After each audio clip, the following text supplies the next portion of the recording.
This is going to be my review on my 2017 Can-Am Outlander 570. They consider it the L model, but they didn't put the L on the fender here. So I just did a full oil change for motor, transmission, and rear diff.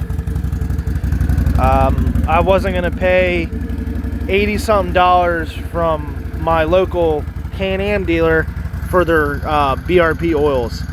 I went to Napa and got Rural Purple 75W140 for the transmission and rear diff, and 7590 for the front diff, all synthetic. Fairly easy to do. You just got those Allen head bolts to undo for the front. But let me tell you something on this shit right here. Let me turn this off. This shit was a motherfucker. You have to pull out your whole plastic just to get to your damn oil filter, and the drain bolt for the transmission, and the fill plug for the transmission. What a bitch. Yep, because you got a screw here, you got 2 screws in here, you got a bolt back here. You got 1, 2, 3, 4, 5, 6, 7. No, 2, 4, 5 bolts there. A screw here, 2 screws there, and these pot pins there. I ended up just leaving this out because I found it more of a hassle to get back in and out. And now when I need to clean the motor or degrease it or shine it, I can do it from right there. So that's what I'm going to be doing. Storage is nice and big. It's pretty watertight. What else? Rear diff is real easy to change. You got your drain plug right there, your fill plug right there. I didn't have to use any extension tubes whatsoever on this machine. That was a plus side of refilling. So put the 2-inch receiver on there. These boots are almost like a hard plastic or soft plastic. Not a big fan. I'm used to the rubberized ones that are really flexible. These are not flexible at all. I noticed on this one here, this clamp was a little loose.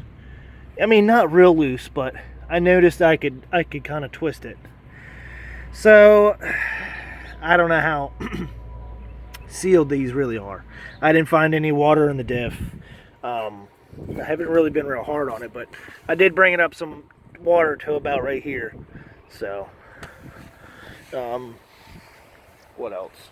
Clutch is great. I haven't burned it or smoked it yet. Anytime I mud, I'm in low. So the radiator's nice. It's at a good angle. It does blow out some heat. That is one default, but it breathes really good, really good. The plastics for black, bad choice.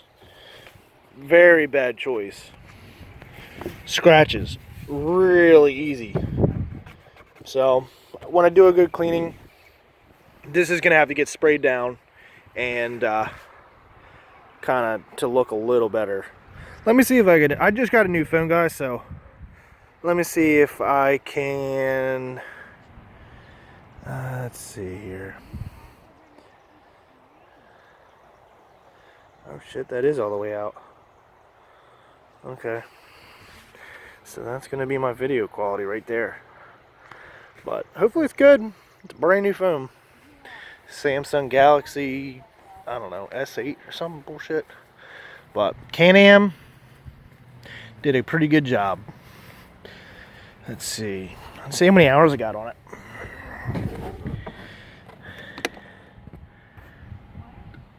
Let her rip. That's suspicious. Let's see here.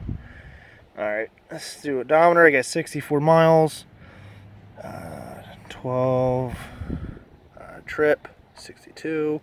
Total hours is 15 hours and 9 minutes. Engine hours is 16 hours and 5 minutes. So this is what I usually go off of.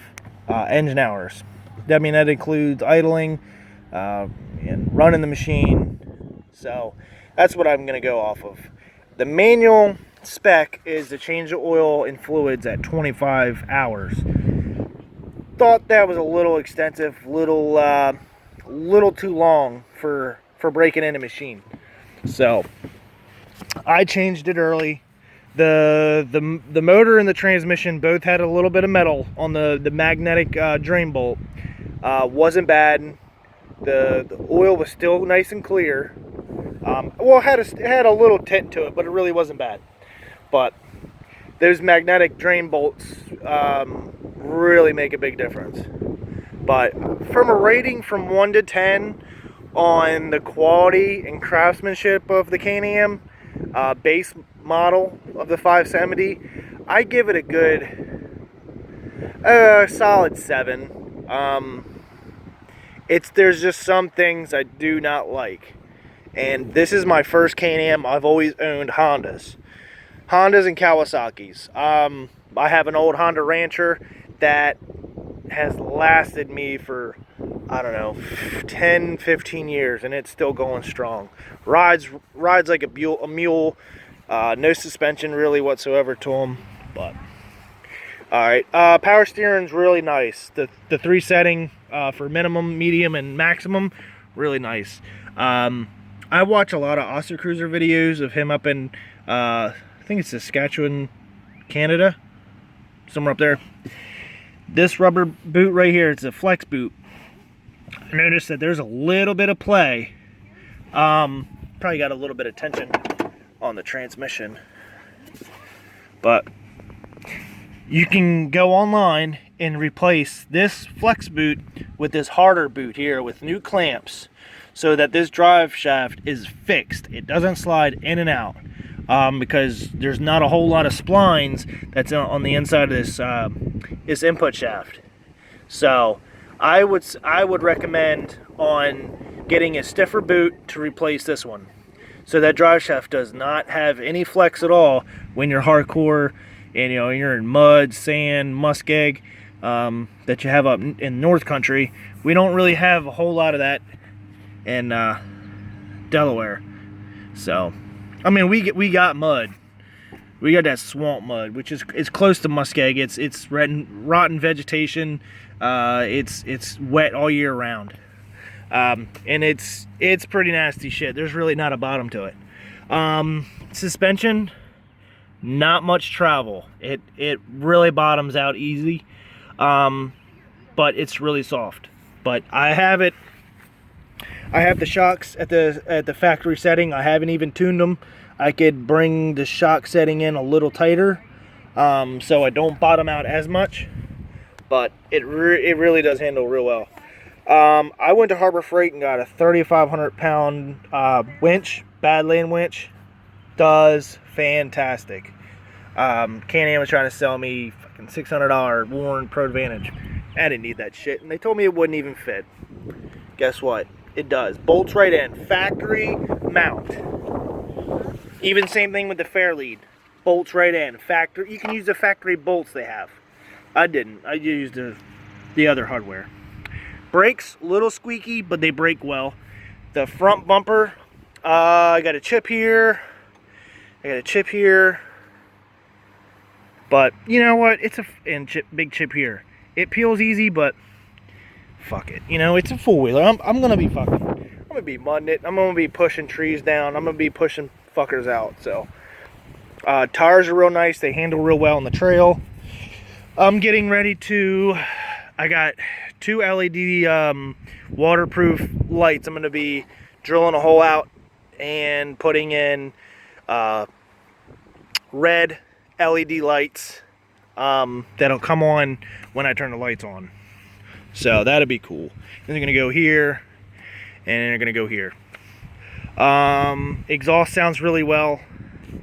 I'm not a big fan how the exhaust elbow comes out, and it's kind of an eyesore, but also I don't know. It just looks funky. They could have done a better job. This rack material, along with the plastics, is kind of has a texture to it, and when you get mud on it, it does not wipe off. It's stuck, it's stained in there. So cleaning is going to be kind of a hassle to get it back to showroom quality. Because once you scratch it, if the mud gets in there, you're not getting it back out. But that's pretty much it. I kind of like it with the cover off. Kind of exposes that big V-twin Rotax engine, which is a fucking monster. So, but man, I would suggest this quad to anyone that is on a budget and wants to get a lot for their money. You get a good amount for your money for $8,500 out of the box. And this was off their showroom floor, so it's a nice bike. It's not no 650, it's not a 1000, but you know what? Somewhere you got to start somewhere, and it has plenty of power. I own two Brute Force 750s, both 2005 models, and this is pretty much, it's got a little bit more low end power, but we'll fire it up real quick. Sounds awesome.